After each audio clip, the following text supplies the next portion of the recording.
everyone. This is Alan Petersen with Meet the Thriller Author. And on the podcast today, I'm joined by Amy Shojai, the award-winning author of more than 35 pet care books and a series of pet-centric suspense thrillers. Amy has worked as a veterinary technician, pet behavior expert, and has appeared on shows like Cats 101 and Dogs 101. Amy, welcome to the podcast.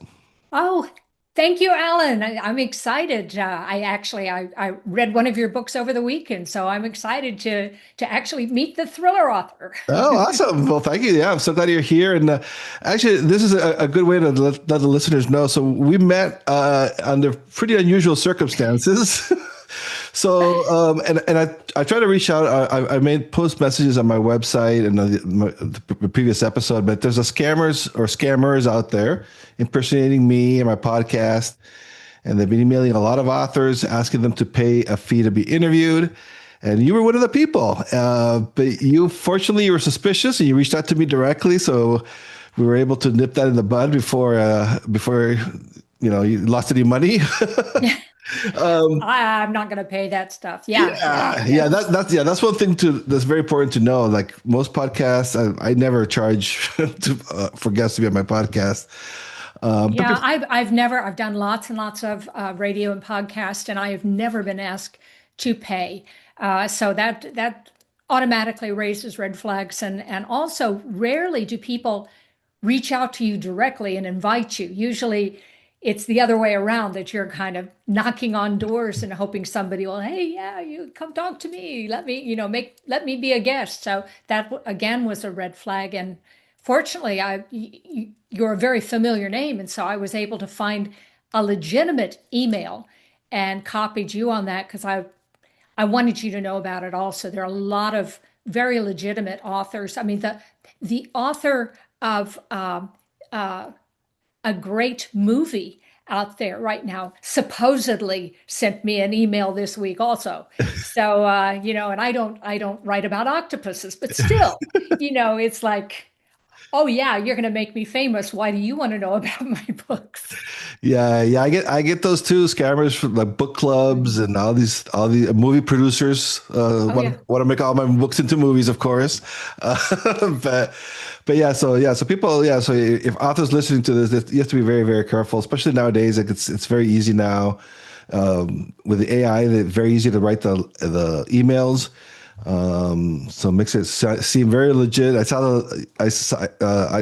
few people sent me the actual emails, and I was it's very good. It looks very legit.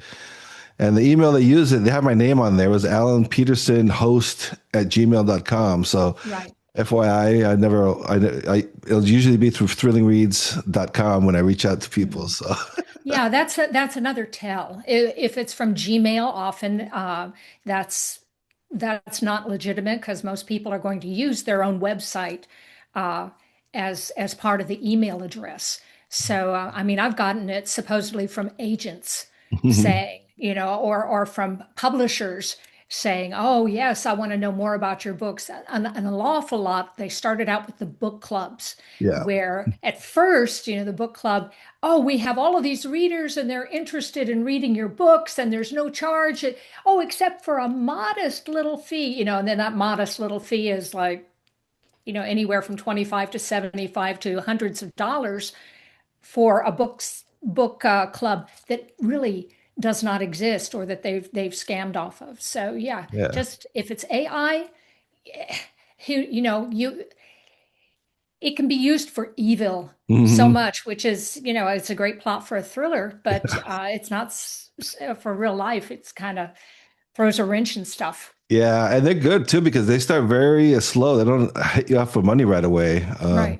And they reached authors from other genres, and the authors pushed back, like, "Well, why you want to interview me, a thriller author podcast?" And they're like, "Oh, I want to expand to other genres."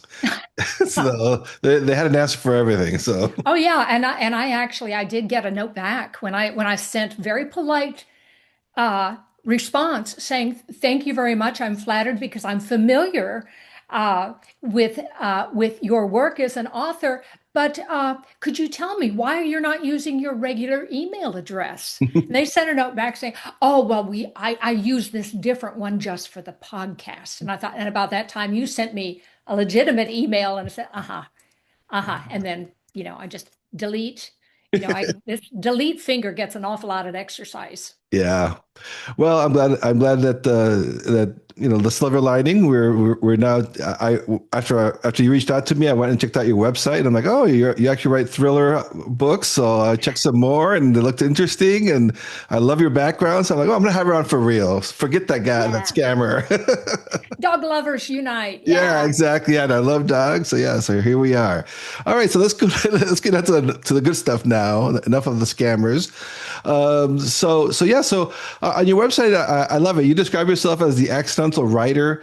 Can you tell us a little bit about that? Why do you think the writing found you instead of the other way around? Yeah, well, as you mentioned, my background, I was working as a veterinary technician, and working for a lot of veterinarians. And at that time, the vets didn't have a lot of time to explain all of the stuff that pet lovers needed to know. And so, I was tasked with kind of translating medicalese into language that us regular folks could understand. And that kind of became my forte. And I started writing about it for the pet press. That was back in the day when magazines were actually physical, they weren't online. And so I started writing personal experience stories about the things that had happened at the vet clinic, the dog that had escaped out onto the roof of the clinic, the cat that had diabetes, named Sugar Oh. appropriately. And so I started writing some of these personal experience stories to explain to readers, the signs to see and how they could manage it, and just to entertain also. And I kind of got my break that way. I had a New York publisher that was looking for an author to write a book that had already been sold. It was a packager, which was fine. That was early in my career. And they happened to pick up one of the magazines on this was right around Christmas time. And I happened to have two articles in Cat Fancy magazine at the time. And they liked my writing style, and they reached out to my editor at the magazine. And when I got home from Christmas vacation, I had an invitation to write a book uh, that was then published by Penguin Putnam. And after I finished the Cat Companion, it was a big coffee table book, gorgeous book, and they finished the book in about 4 months.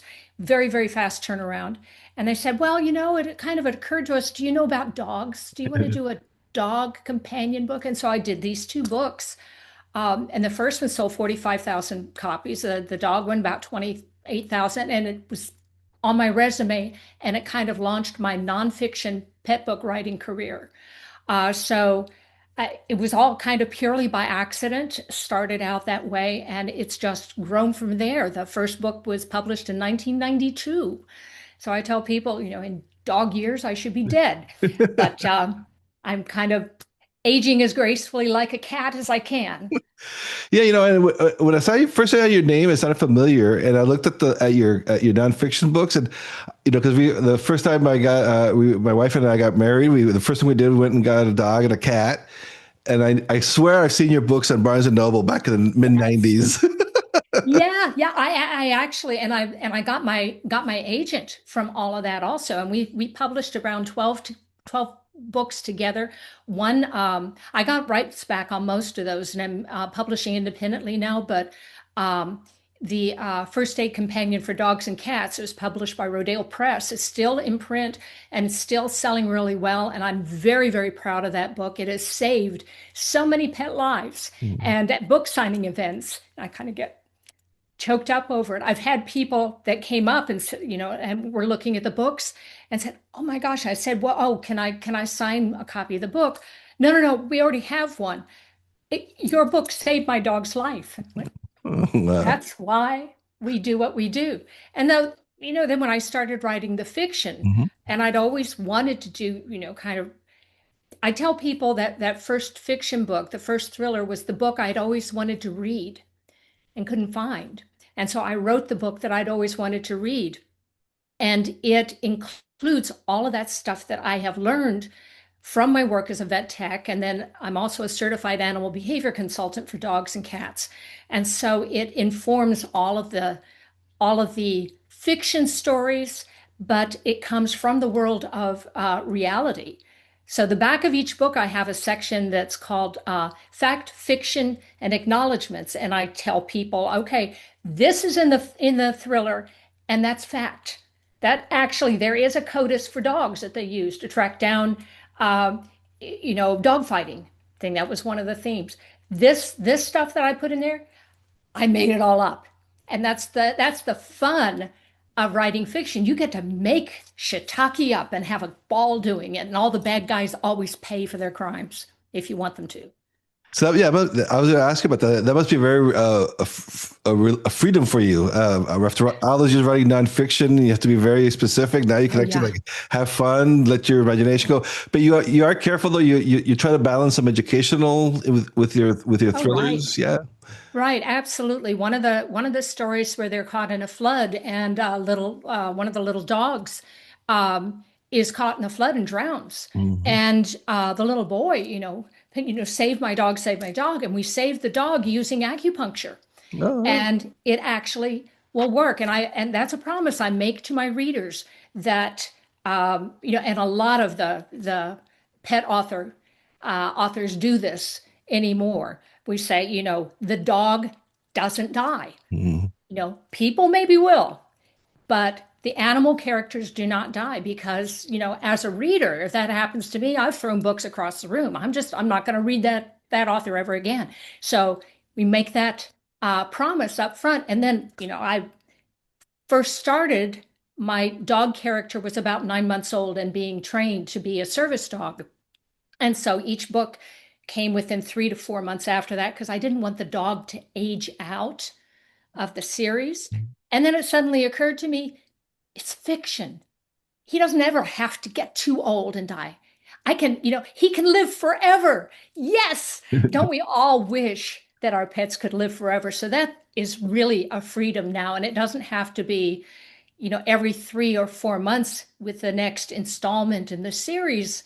It kind of becomes like, Murder She Wrote. You don't want to be around my characters because you're going to get in trouble. Yeah, I have a T-shirt with Jessica Fletcher that says "I killed them all." Oh, I love that. Very suspicious there.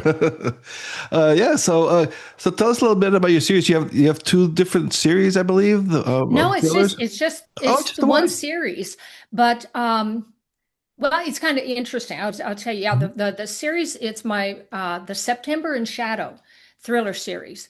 And my main character is September Day. She named herself. Don't ask me why. I got a Mhm. little pushback on that, but that was the name that she wanted. And Shadow is her service dog.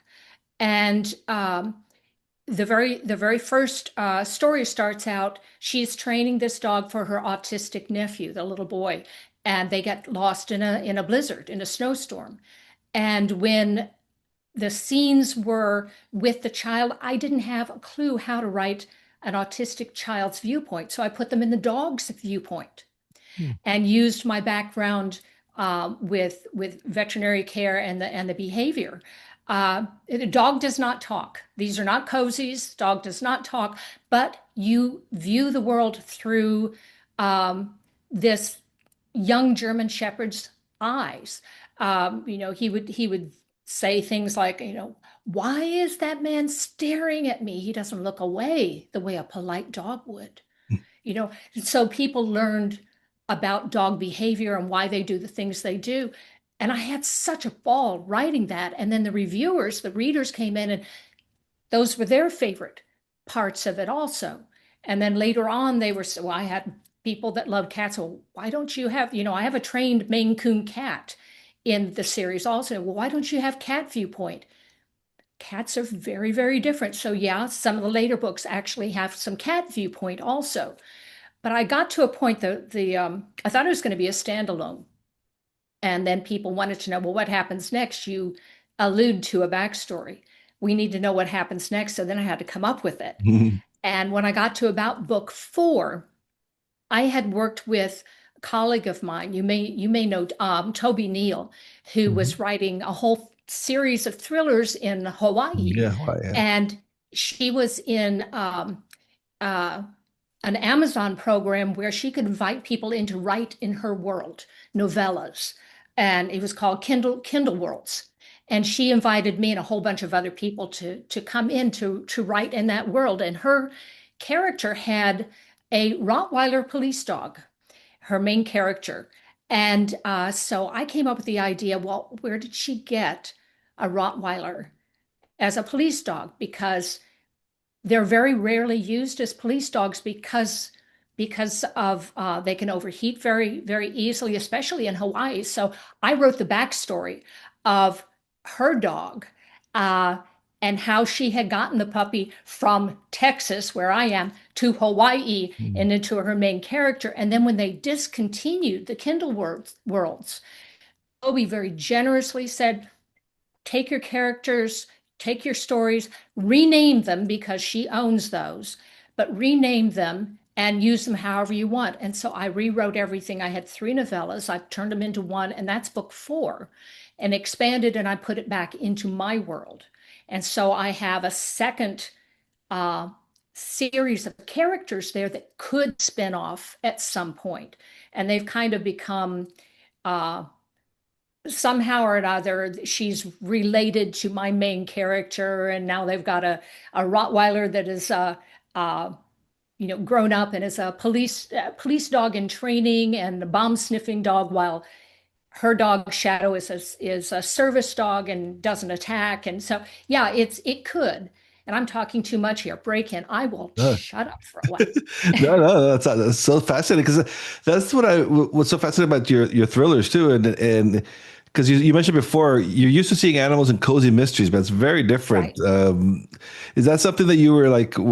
Is that why you said you wanted to write the thriller the book that you wanted to read? Yeah. Yeah. Yeah. Yes, very much so, because people early on would tell me, well, you can't write in a dog viewpoint unless it's a children's book. Mm. It has to be a kid's book. I had agents tell me, I had editors tell me that, at writers' conferences, I entered contests where they liked the writing, but they said, no, you can't do that. It won't sell. Um, and then I went to Thriller Fest and, met a lot of people, a lot of my heroes, was able to, at the time I was doing a podcast as well. It was called Pet Peeves. And I got to interview James Rollins, who is a veterinarian, Oh, I by didn't the know way. that. Huh. And so when I was getting ready, my Lost and Found, the first book, was going to be a debut at Thriller Fest. And I happened to have his email because I had interviewed him before. And so I sucked up my courage and I sent him an email and reintroduced myself and said, we did this podcast. And he had done a book with another fella where he had a war dog, a military dog, and he had some chapters in that dog's viewpoint. And I explained what I was doing, and I said, and I know you're very busy, and I hate to presume, but if you would consider, and he said, sure, I'm going on tour, email me the PDF. And he gave me a cover quote for the first book. Oh, wow. So times change.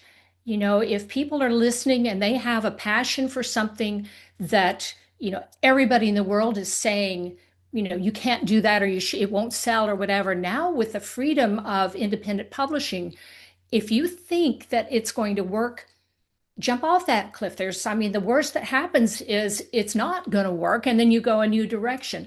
But give it a chance.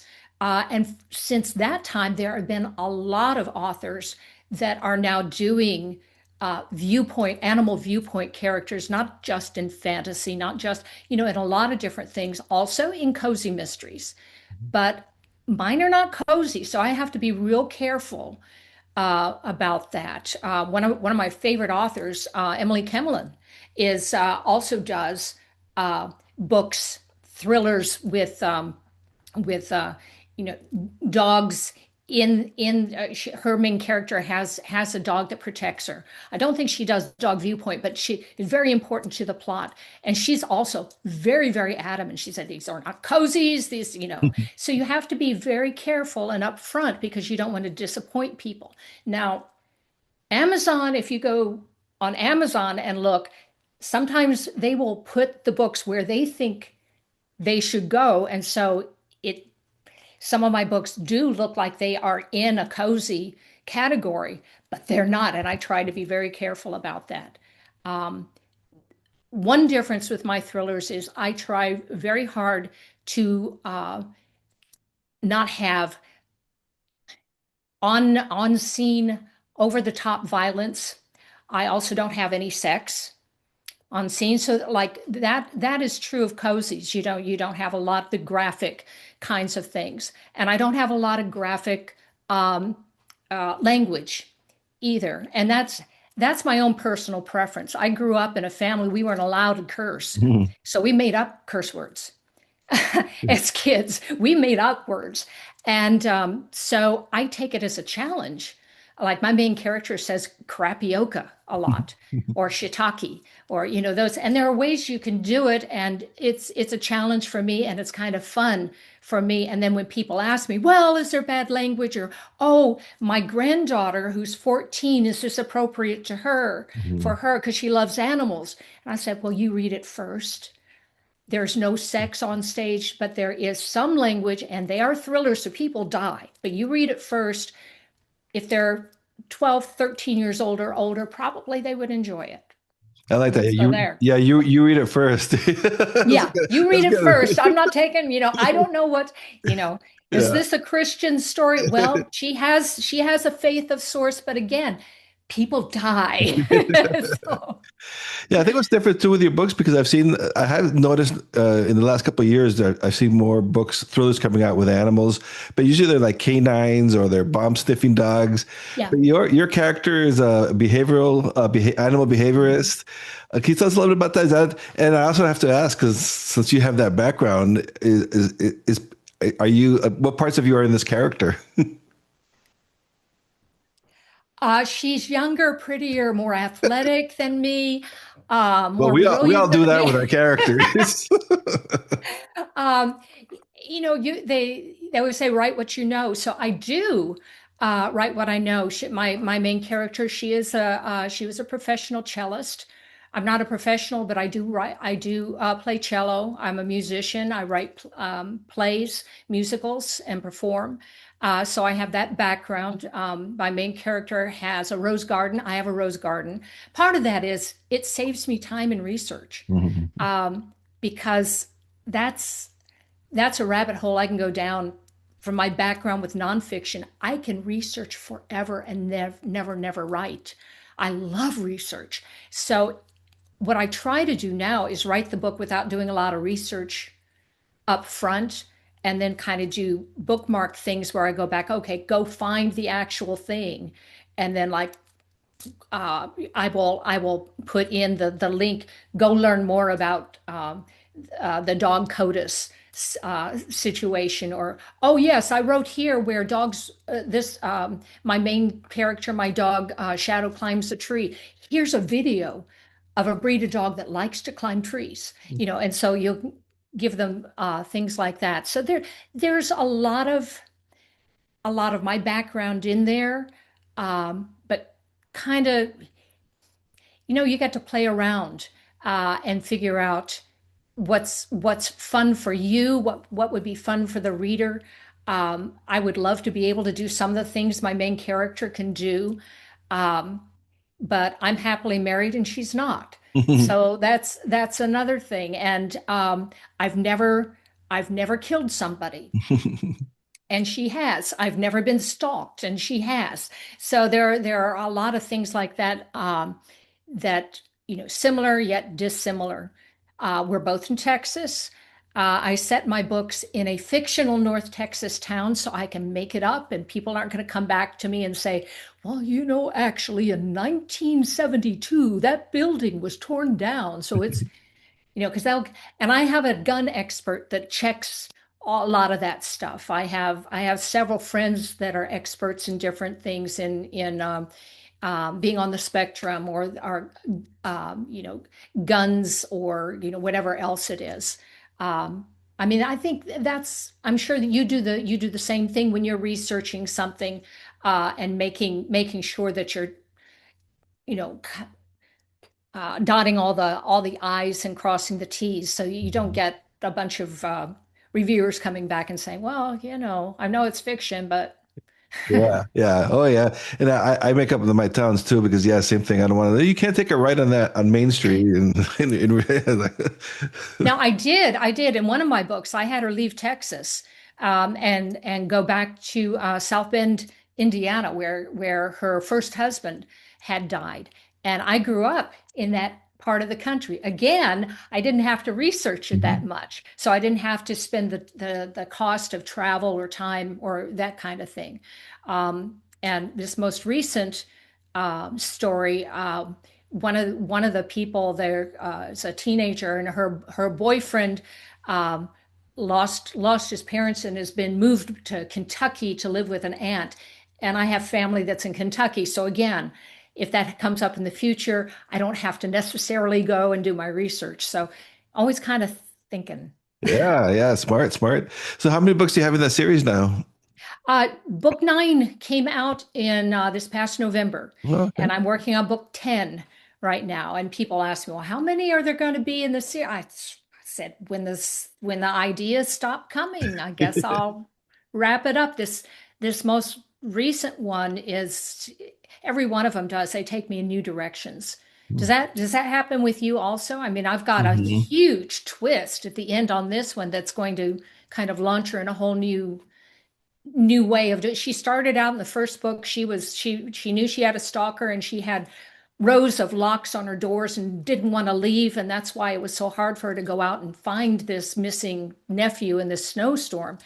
And by now she's this kick-ass go after the bad guy before they come after you. So she's had a big character arc, and her dog has had a character arc also, and that's fun. So do you find that the same thing is true, that it just kind of surprises you sometimes? Yeah, yeah, absolutely. And then even with the outline, I always outline, but I end up kind of deviating at the end. So Yeah. it doesn't really. Sometimes it yeah it takes whole different directions.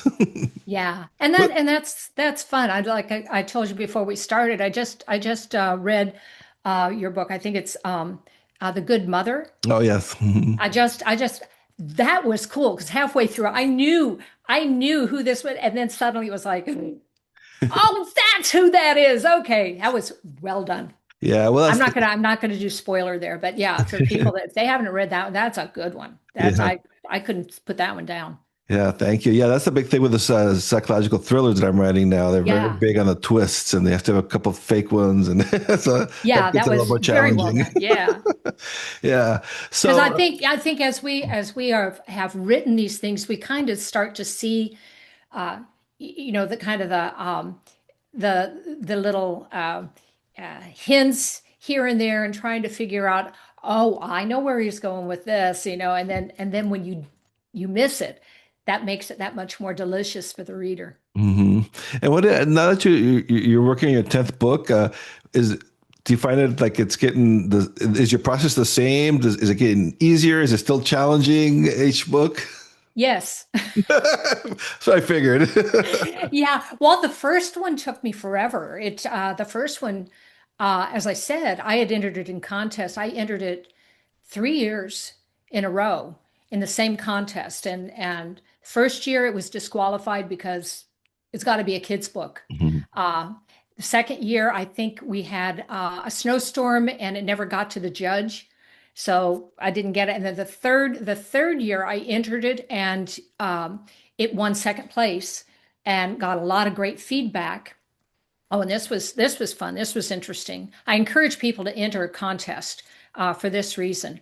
I fixed all of the things that this judge had suggested I do, and it was blinded, so I didn't know who the judge was. And then I sent it to a small publishing house that I had been working with to bring my out of print nonfiction, and ask her if she would consider. And she looked at it and she said, "Oh yes, I judged this in a contest recently, and I would be happy to." And they took it on. So the judge who would give me the feedback was the one that ended up publishing it Oh wow, small initially. world. So small world. So Yeah. yeah, the first three books they published, and then I got the rights back and reissued them. Um, So yeah, the first books were really hard. It was like, and I'd still tell people the first draft is like, cut your wrist and bleed on paper. It's just, it's very, very, I love editing. The editing part's fun. Um, but it's been very difficult, very labor intensive, especially I'm not doing a lot of the nonfiction writing anymore for quite a while. In fact, up till about middle of last year, I was doing a lot of work for some corporate um, clients, writing, pet behavior stuff for their online sources. But I don't have to spend the time doing that. And I changed about middle of last year, the year before. I invested in Dragon software, Mhm. and I now dictate the first draft. And it goes a whole lot faster because I don't have to worry about spelling things correctly or any of that. And after you've trained your dragon, Mhm. you have to train your dragon. And I'm using Scrivener. Mhm. And that way I can kind of rearrange my chapters as I go. And I've got them color coded because I have multiple viewpoints. So Shadow's viewpoint is one color, and September's is another, and the bad guys is a third. So I can see, I can kind of alternate whose viewpoint. It's going a lot faster now, and it's easier to manage. I try to get in. I work every day. Right now, I'm sitting at my desk, but actually, this is a stand-up desk, and I've got a treadmill underneath, so I can sit, stand, and walk while I'm checking email or dictating. Once it's done, then I start. The draft is done, then I can start doing the editing, and I'll do at least six editorial passes before I send it to my editor in Canada. And my cover designer is in England. So I'm Mhm. I'm all around the world. And do you outline before you start to write, or do you just? Yeah, Mhm. I'm not like you. I'm not really strict on that. I know the beginning, I know the end, I know several of the major plot points through the middle, but and as you say, sometimes it changes like this. The end of it, I didn't know that that was going to happen. Um, total, kind of like a when you when it happens, kind of like, Yeah. oh my gosh, that's great. That's gonna upset readers, and then they'll figure out, oh, it didn't really happen. It's like, and it's like Yeah. you go, you're so gleeful. It's like, oh yes, this is, and then I post little teasers, on social media and say, oh my gosh, you are not believing what just happened in my brain. This is so exciting. So I'm excited to get this one done, but my husband's having surgery tomorrow, so it's taking a little longer. So I'll be taking some time off there for his recovery, and hopefully it's going to work out really, really quickly. He's having some back surgery, so Mhm. uh, Yeah, good luck and with that that'll one. Hopefully probably it's end up in a okay. book at some point. Yeah. Yes, yeah. I was just wondering too because when I look at your website and your background, and I always ask guests about if they draw inspiration on their characters from people, but now with you, with animals, do you are you based on real animals that you've Yeah. encountered in your life? Yeah, yeah. The first book, Shadow, was his original name was Magic, and that was my black German Shepherd Hmm. at the time. And then I got to thinking, well, maybe I shouldn't name him after my dog. But the first drafts, first series drafts were him, and then I changed the name to Shadow. And and it's kind of full circle now because the little dog that I have now, well, he snuck out. He's left. His name is Shadow. So Oh. I named him after the character, and he's not a German Shepherd. He just thinks he is. He's I call him my Kelpie wannabe. So he's much smaller, but yeah, I named the first. I'd always had German Shepherds, and I just adore them. They're super smart, super bonded to their people. And then the other fun thing that I kind of did by accident with the first book, and I've done it with everyone since then, kind of got myself in trouble a couple of times. I do a contest for my readers with each book.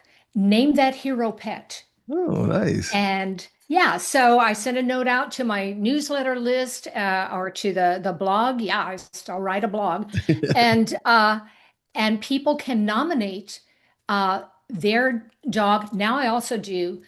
They can name their cat. I've had a couple horse heroes also, and I tell them basically what the dog needs to do. Like there was one where he was going to climb into a crashed car in a snowstorm and keep somebody warm until help could get there. So I said, it can't be a Chihuahua necessarily, but other than that, and other times I'll say it doesn't. There was one that was going to be a diabetic alert dog, and the dog that won was a three-legged dog. It was an amputee, and it really kind of touched me because we had a dog at that time that was a three-legged amputee, and so I learn about their animal and then I write them into the story.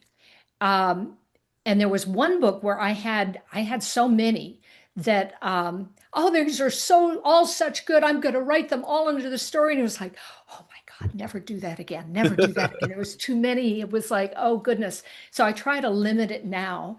And my editor will say, well, you missed a couple of the place where you needed to replace and put the real name in. So we'll get get those figured out.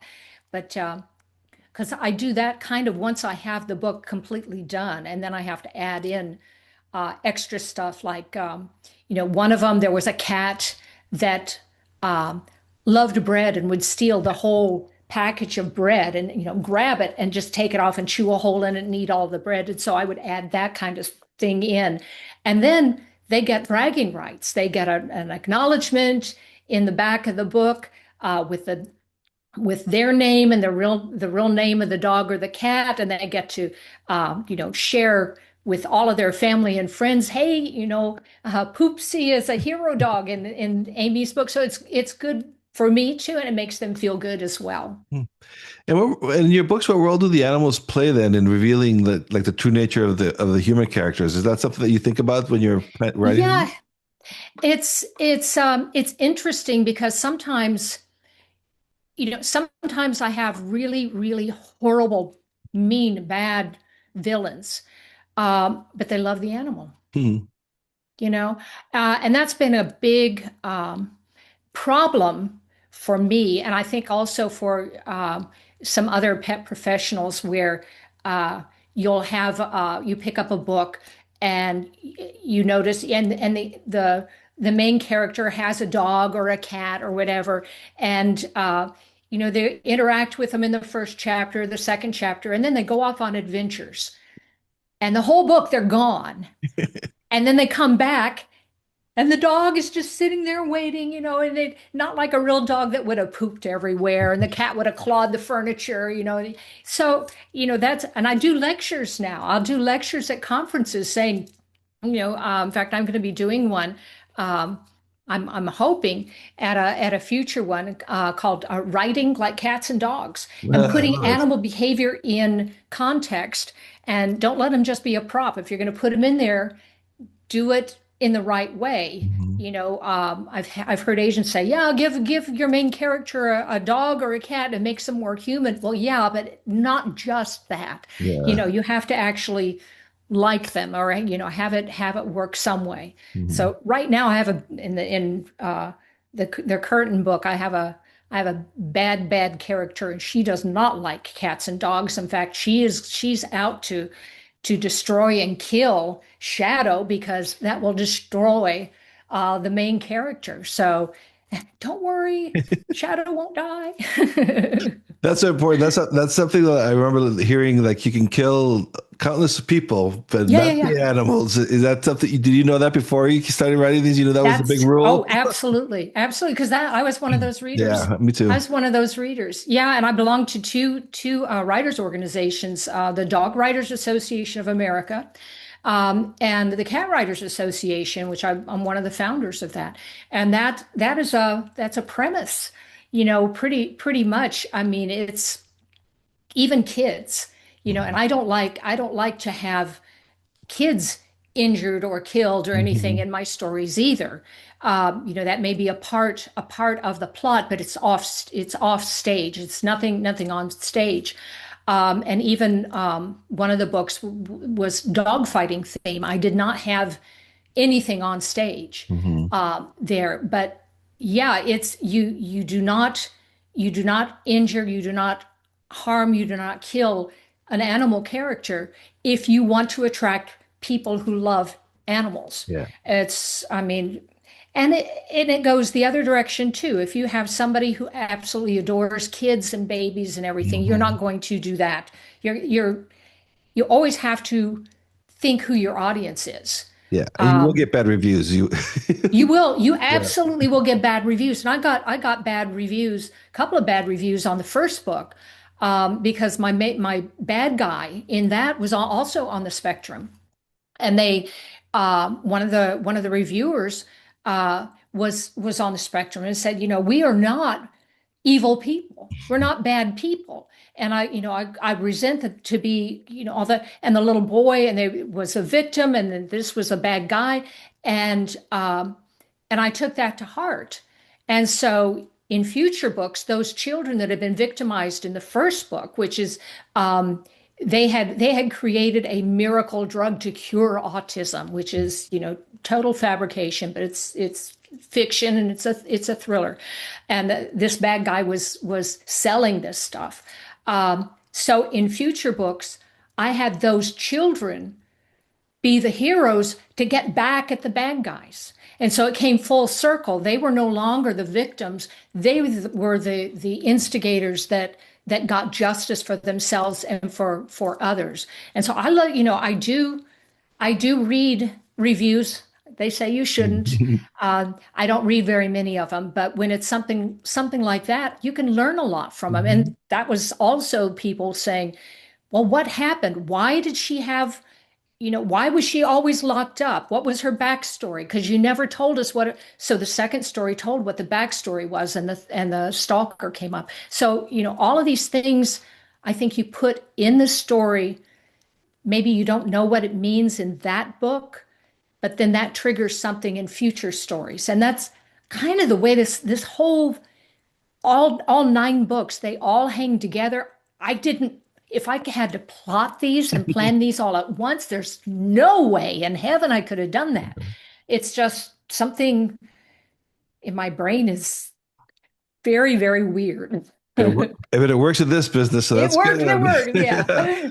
So you've had a long and varied publishing career. So I was kind of curious too, because you mentioned like you've gotten rights back from older books. Yeah. So what do you see? What has changed the most in the publishing space since you first started writing your books in the 90s? Oh, wow. Yeah. Yeah. Well, I was one of those that, I was published professionally by New York publishers, and, I had these big publishing contracts with, uh, Random House and Simon and Schuster, all of the big names and everything. I had an agent, all of that good stuff. And I would never do vanity publishing. But that's what it was. That's all that was available at Hmm. that time. Um, and then I say publishing went kerflooey. My agent at one time at one time I was writing three nonfiction books at one time. Um, a lot of things changed with the internet, and the kinds of nonfiction I was writing, very prescriptive, very how to. Um, um, very, very how to. So eventually, the internet was answering the questions that my books were answering. People could go to Dr. Google and get their answers very, very easily and very quickly for free without buying a book. And my agent couldn't sell a book anymore. And so as the books were going out of print, I was being very emphatic to get the rights back. I didn't know what I was going to do, but I wasn't going to just leave them there. And at the time, it was very easy to get your rights back. Um, and once I had those, then I met at Thriller Fest. Actually, I met Bob Mayer, and very well known, prolific thriller writer, Mhm. and Jennifer Talty, and they helped me bring my first nonfiction pet books back, self-publishing. They were starting to do that, and they got in on the ground floor and did great work with it. Mhm. And so it's changed a lot. So I consider myself a hybrid publisher. I'm no longer with my agent because, again, we parted on amicable terms, but she was not able to sell my books anymore. She was not interested in starting from scratch with me as a new fiction author. And so that's kind of where we're at. And I'm enjoying not having huge deadlines now. I write what I want when I want, and if I need to, I take time off. I go out, I do my stained glass, or I do roses or whatever it is that I want to do. Mhm. Yeah, so a lot more freedom, huh? A lot more freedom. Yeah. Yeah, and I'm kind of a control freak also. I mean, I Mm. had my first aid pet book with Rodale. I had to dig in my heels, and thankfully my agent helped me. They weren't going to put my name on the cover. Oh, wow. I did all of the work. I did all the interviews, everything, and the consultant on it, very well known emergency veterinarian from the Ohio State University. They were going to put his name on the cover because they thought marketing thought his name will sell the book. And I, one of the first times I had ever gotten a cover review on a book, and I Mhm. just happened to look. Well, where's my name? Oh my gosh. Oh, you didn't find out Where's till my you saw name? it? So I sent a very polite and very pointed email copied to my agent, to the publisher, and to my editor. And the publisher emailed me back, very short, put her name back on the cover. Oh, nice. That was it. That was it. And then, so sometimes you have to kind of stand up for yourself. In Yeah. another life, I worked for an attorney for a short time, so I kind of knew what language legalese is, and I Mhm. always look at my contracts that way too. So. All right, Amy. So before I let you go, now I always ask my guests advice, especially if there's animal lovers out there that want to write thrillers that feature animals. Any advice for aspiring writers out there? Well, love animals first, Yeah. and then do your homework. I mean, if you love dogs and cats or hamsters, or you're going to write fantasy or science fiction with a dragon, use bird behavior. Find something that works for you, and do what write the book you've always wanted to read. For heaven's sakes, why not? Life is short. Do it now. That's great advice. So where can the listeners find you? What's your website? Where can they learn more about you? Sure, sure. You can go to my website is shojai.com, and that's shojai.com. And from there, you can click on the link to my blog with a lot of free pet behavior advice and information you can find there. And I have a direct book store. You can buy books directly from me at a discount if you want. And you can that's bookstore.shojai.com. So you got three places you can go. All right, sounds great. Well, Amy, it was very nice talking to you and very nice to meet you. And I'm glad I'm glad you didn't get taken and you didn't get scanned. But I'm glad Yay! that's how came on my radar. So it all worked out in the end. It all worked out. Yeah, Thank you so much, Alan. This was great fun. thank you.